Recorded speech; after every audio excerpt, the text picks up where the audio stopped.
¿Puedes creerlo? Alguna vez esta tierra llegó a mantener a 400 millones de personas y generaba casi el 40% de toda la economía china. Pero hoy enfrenta el peligro de quedarse completamente seca. Suena increíble, ¿verdad? La situación es tan grave que para intentar salvarla, lanzaron decenas de cohetes al cielo y en un giro totalmente inesperado, liberaron más de 1.300 millones de criaturas en el suelo. Sí lo leíste bien, 1.300 millones. ¿Por qué tomaron decisiones tan raras? ¿Y será posible que este proyecto logre sorprender al mundo entero, incluso más que los experimentos más ambiciosos de México con la naturaleza? Vamos a meternos de lleno en esta historia. Ahora mismo, ¿sabías cuál es el río más largo de Asia y el tercero más largo del mundo? Es el río Yangtze, el verdadero corazón de China que recorre más de 6.200 kilómetros a través de 11 provincias y da vida directa a unas 400 millones de personas, casi la población combinada de Estados Unidos y México. Este río representa hasta el 40% del PIB de China, suministrando agua a tierras agrícolas, enormes zonas industriales y megaciudades como Shanghái. Pero en abril de 2011 ocurrió lo impensable: el río empezó a secarse. La causa fue una combinación brutal entre el cambio climático global y el fenómeno de la Niña. Esa primavera, las lluvias en la parte media y baja del Yangtze disminuyeron más del 60% en comparación con lo habitual, mientras que las temperaturas inusualmente altas hicieron que el agua se evaporara mucho más rápido. Además, la presa de las Tres Gargantas y una cadena de represas aguas arriba retuvieron gran parte del caudal, llevando los niveles del agua a mínimos históricos. ¿Has oído hablar de la hambruna de 1959 a 1961 que cobró la vida de decenas de millones de personas? Pues bien, el desastre de 2011 fue casi igual de grave. El agua bajó tanto que el lecho del río quedó al descubierto como una enorme cicatriz que cruzaba el país.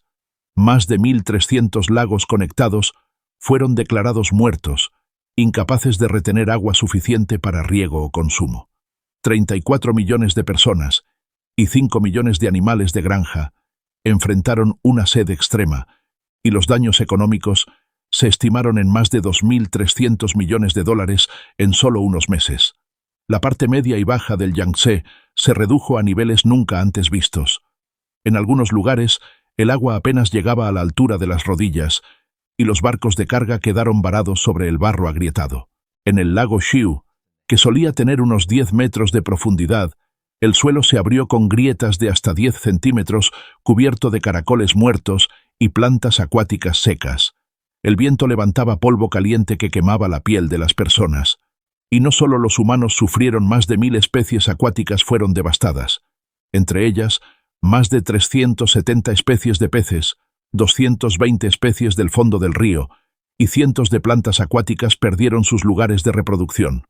Los peces desaparecieron, las aves que se alimentaban de ellos también se fueron, y la más afectada fue la marsopa sin aleta del Yangtze, conocida como el panda del agua, que quedó con apenas 1.200 individuos atrapados y sin alimento para sobrevivir.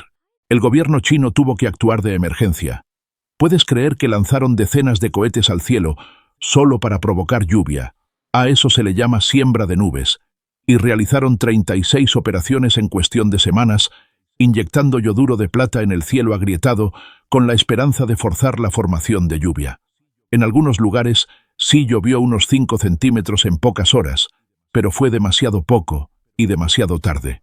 Las nubes se dispersaban rápidamente o simplemente no había nubes que sembrar. Cuando la siembra de nubes fracasó, tuvieron que recurrir a su propio gigante, la presa de las Tres Gargantas, el proyecto hidroeléctrico más grande del mundo. El gobierno ordenó abrir las compuertas, incrementando el flujo del agua entre un 10 y un 20%. Podría parecer poco, pero en realidad significaba más de 5 billones de litros al día, suficiente para vaciar completamente el lago de Chapala, el más grande de México, en solo 24 horas. El agua regresó, los campos volvieron a ponerse verdes y los agricultores respiraron aliviados.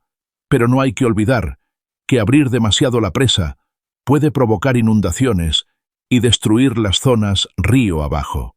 Pero antes de que las inundaciones provocadas por la presa de las Tres Gargantas se volvieran un problema, otro desastre golpeó. A comienzos de junio de 2011, lluvias torrenciales azotaron toda la cuenca del Yangtze, con una intensidad 3 veces mayor a la normal. El agua regresó sí, pero demasiado tarde, y con una fuerza descomunal. En cuestión de pocos días, decenas de pequeñas presas colapsaron y derrumbes gigantes bajaron de las montañas como muros de tierra enterrando aldeas enteras. Algunos diques débiles cedieron convirtiendo la parte baja de la cuenca en un mar interior con el agua llegando hasta la cintura en varias zonas. El gobierno tuvo que evacuar de urgencia a 700.000 personas y al menos 100 personas perdieron la vida solo en la primera semana. Como vimos, la tragedia ecológica que siguió a la sequía y las inundaciones arrasó con miles de peces, especies del fondo y plantas acuáticas. Incluso la rara marsopa sin aleta del Yangtze, conocida como el panda del agua, estuvo al borde de la extinción. Pero no hay que olvidar que China es el mayor consumidor de pescado del mundo, con un consumo anual de más de 65 millones de toneladas de mariscos, más del doble de todo lo que consume la Unión Europea. Así que cuando las reservas de peces del Yangtze se agotaron, no solo fue un golpe para la naturaleza, sino también una sacudida para la economía y la seguridad alimentaria. Por eso, en cuanto el agua volvió, el gobierno priorizó de inmediato traer de vuelta a los peces.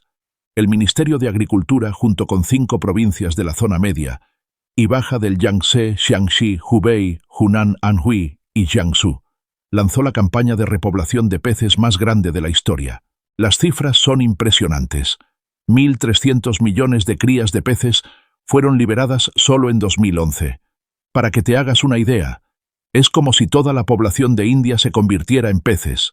Las especies principales incluyeron carpa negra, carpa pasto, carpa común y carpa cabezona, todas tradicionales en la cocina china desde hace miles de años. Además, cientos de miles de róbalos, corvinas amarillas e incluso peces globo fueron liberados en el río en recuperación.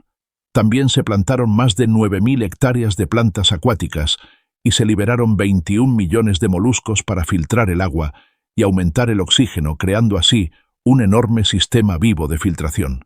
El costo total fue de aproximadamente 800.000 pesos mexicanos, una inversión mínima para revivir todo un ecosistema. Sin embargo, los ecólogos advirtieron que liberar peces sin una investigación adecuada provocó un choque biológico en algunas zonas.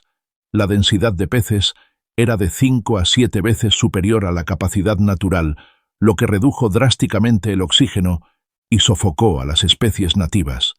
En ciertos lugares incluso liberaron especies invasoras por error, alterando el ecosistema, algo parecido a lo que pasa con el pez león en el Caribe, que ha destruido gran parte de los arrecifes de coral. El impacto sobre la gente fue igual de intenso. Para proteger a los peces, China impuso una veda de pesca de 10 años en todo el río Yangtze. Solo en el primer mes, más de 100.000 barcos pesqueros fueron confiscados y cerca de 230.000 pescadores perdieron su forma de vida. Los mercados pesqueros, que antes eran bulliciosos, se convirtieron en pueblos fantasmas, puestos vacíos, redes cubiertas de polvo, y hombres que habían pasado toda su vida en el río, ahora solo miraban el agua en silencio.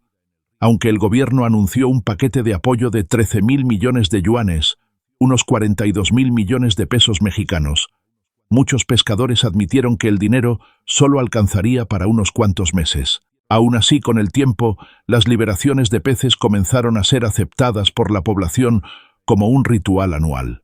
Desde 2003, el 6 de junio se celebra en China el Día Nacional de Liberación de Peces. ¿Te lo imaginas? Claro, no participan los 1.400 millones de habitantes, pero la cantidad de peces liberados no son unos cuantos miles, sino millones, e incluso decenas de millones.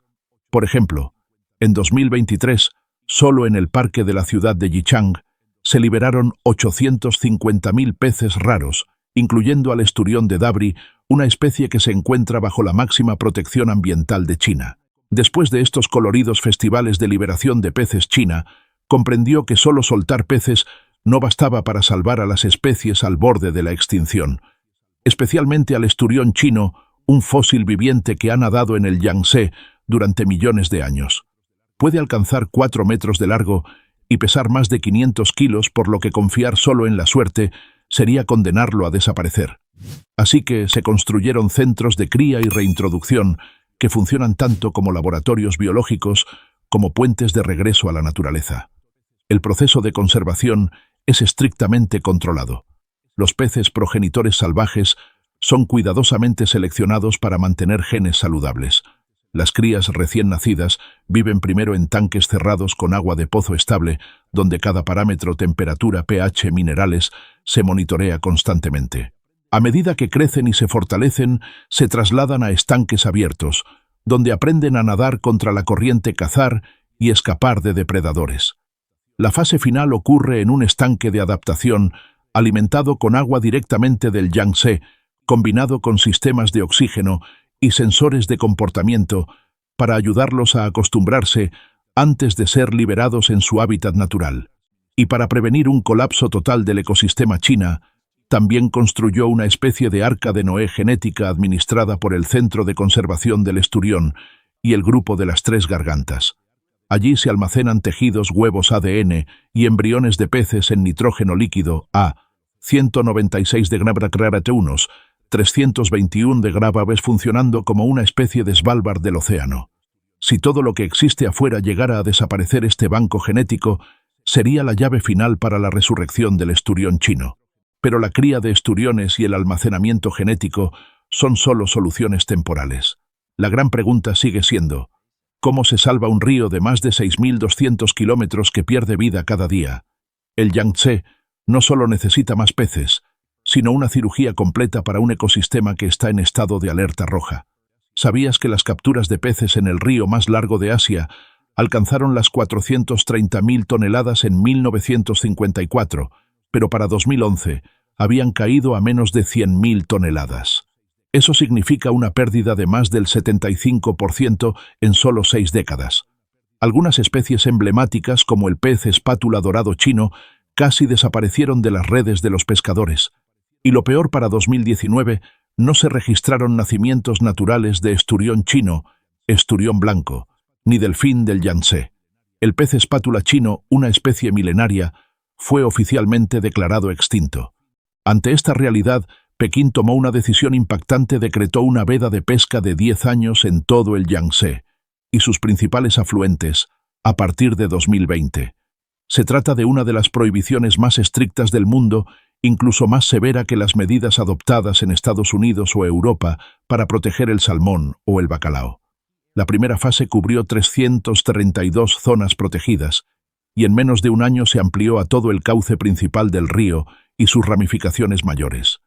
El objetivo es claro: dar de 2 a 3 generaciones de peces tiempo para recuperarse, ya que incluso las carpas necesitan al menos 4 años para alcanzar la madurez.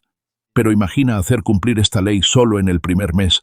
Las autoridades confiscaron más de 100.000 barcos pesqueros, equivalente a toda la flota comercial de Noruega. Miles de agentes patrullaron día y noche usando drones, cámaras infrarrojas y visores nocturnos para detener la pesca ilegal. Paradójicamente, algunos expescadores fueron contratados como inspectores, patrullando el mismo río que antes alimentaba a sus familias. El gobierno insiste en que la veda no afecta demasiado al mercado interno, ya que el Yangtze aporta menos del 1% del pescado de agua dulce del país. Pero el costo social es enorme: unos 230.000 pescadores perdieron su sustento. Los mercados pesqueros que antes rebosaban de vida hoy son pueblos fantasmas, puestos vacíos, redes cubiertas de polvo y botes pudriéndose a la orilla. Se anunció un paquete de ayuda de 13.000 millones de yuanes, aproximadamente 42.000 millones de pesos mexicanos, para ayudar a la gente a cambiar de oficio.